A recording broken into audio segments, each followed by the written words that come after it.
Hadis nabaviyda olimlar payg'ambarlarning merosxo'ri deyiladi. Darhaqiqat, ushbu hadis diqqat bilan sharhlansa, uningda ko'p hikmatlar jam bo'lganini ko'rish mumkin. Yaxshiliklar pardalangan dunyoning pardasi faqat Alloh Rabbul Alamin taqdir qilgan insonlarga ochildi. Ular payg'ambarlar, sahobalar hamda olimlardir.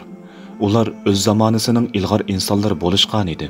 Payg'ambarlar va sahobalarning zamoni tugagan bo'lsa-mu, ularning merosxo'ri bo'lgan olimlar qiyomatgacha davom qiladi. Hazrati Imom Abu Hanifa vafot bo'lgan yili Imom Shafiiy tug'ilganidek, zamin olimsiz qolmaydi inshaalloh. Ilm olimlarning yo'q bo'lishi bilan ko'tariladi. Olimlarni yaxshi ko'rish, ularni hurmat qilish, fatvolarga agishish ummat uchun hamisha xayrlik bo'lgan. Olimlarga tosh atqanlarga Allohning balosi yoqqan. Kunimizda ham oramizda olimlar xususida turli gaplarni to'shib yuradiganlarimiz bor. G'ayvatlarning adoqi yo'q, 4 kunlik umrimizni kelib olimlar haqida suhbatlashib o'tkazayotganimiz ko'pchilikni tashvishlantirmasa. Aslida biz mas'ul emasmidikki, olimlarni azizlashga, qo'limizdan kelishicha ularning ishlarini yengillashtirishga. Shayton kechilarini ibodat bilan o'tkazadigan obid o'lsa unchalik xursand bo'lolmaydi ekan. Ammo olimning o'limi uni hadsiz shodlikqa cho'mdirib o'tadi ekan. Shayton kimning qanday islomni saqlab qolganligini obdan biladi ekan. Shaytonni shodlantirgan hodisa mu'minlar uchun musibat bo'lishi kerak. Olimini saqlab qololmagan, qo'g'dab qololmagan ummatni xayr tarik etadi. Bu ummat o'ziga berilgan ne'matdan ochiqdan ochiq yuz o'rgan bo'ladi. Alloh taolo Qur'oni Karimni o'zi himoya qilganligini aytdi. Uning kalomlari olimlar tomonidan ta qiyomatga qadar insonlarga yetkaziladi. G'ayvat harom, ammo harom amalning 2 barobar haromligi uning yerginch bosqichini besib o'tishi demakdir. Allohga eng ko'p taqvodorlik qiladigan insonlar maqomini olgan ulamolar haqida gap to'shishdan, ularning sha'niga har xil nomaqbul so'zlarni aytishdan qo'rqish kerak. Rasululloh sallallohu alayhi va sallam maqtagan zotlar haqida so'z bo'layotganligini bilamsiz, birodar, deb to'xtatib qo'yish kerak g'ayvatchilarni. Yoki bu so'zlarni jon quluq bilan astoydil anglayotgan so'rini tark etish lozim. Bu majlisda xayr yo'q. Bu majlisga Allohning rahmati tushmaydi. Bu majlis ishtirokchilari agar vafot bo'lg'ich tavba qilishmasa, ishlari ig'ir bo'ladi. Hammamizga ma'lumliq mashhur bir olimning uniga ilingan darslarni anglaganimda bir duo diqqat e'tiborimni o'ziga tortgan edi. Ustoz asosan har darsini yakunlashdan oldin "Ey Alloh, darslarimizni davomiy qilgin" dedi. Albatta o'z vaqtida bu so'zlarni kishilar darslarimiz to'xtab qolmasin degan umid qilingan duo deb tushungan bo'lishi mumkin. Keyinchi u zot mu'minlarni tashlab ketganida bo'lsa, duoning asli kuchi ijroga o'tdi. Hali ham ko'p joylarda ashu darslarni anglayotgan vatandoshlarimizni yoki shuningga o'xshash dunyodan o'tib ketgan insonlarning aytgan so'zlaridan titrakka kelgan tanishlarimni ko'rib, ichimdan shunday fikr o'tdi. Alloh u zotdan rozi bo'lsin. Darslar davom qilmoqda. Taqvosi mustahkam ekan.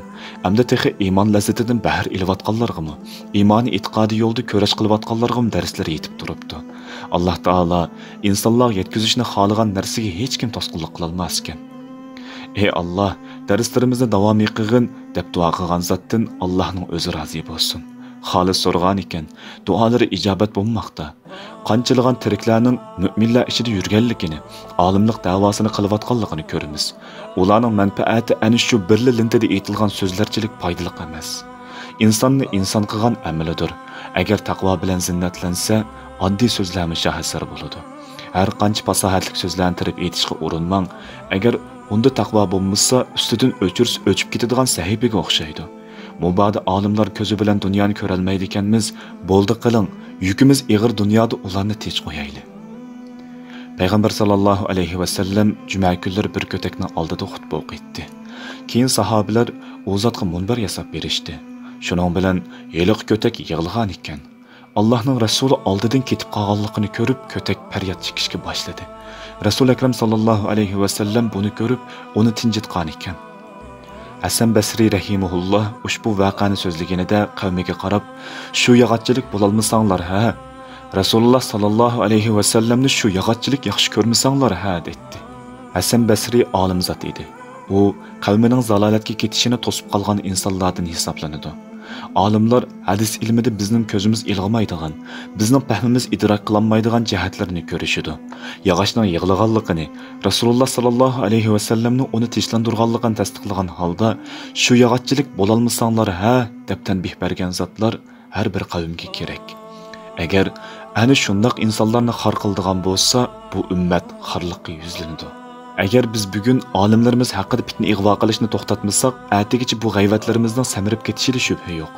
Yumshaqqina qor uchqunlarini yumultib qorbovo yasagan misol bizning so'zlarimiz olimlarning yo'qolishiga sabab bo'ladi. G'ayvat olimlarni yo'qotish uchun besilgan dastlabki qadamdir. Agar qotillikqa rozi bo'lsangiz, tilingizni qo'yib o'ting. Marhamat. Alloh qotillarning jazosini beradigan zot. Bir kuni sahobalar suhbatlashib qoldi. Ular mushu uyda islom uchun nimaning ko'p bo'lishi yaxshi degan masala xususida munozirlashyapti. Kimdir bir uy oltin bo'lishi va uni sarf qilish badaliga islomning rivojlanib ketadiganligini aytdi. Kimningdir fikriga ko'ra bir uy shahid bo'lgan bo'lsa, ular Alloh uchun jang qilib qon to'kkan bo'lsa, jon bergan bo'lsa. Shu vaqtda Hazrat Umar radhiyallohu anhu shundoq dedi: "Menga bir uy Abu Ubayda bo'lgan bo'lsa."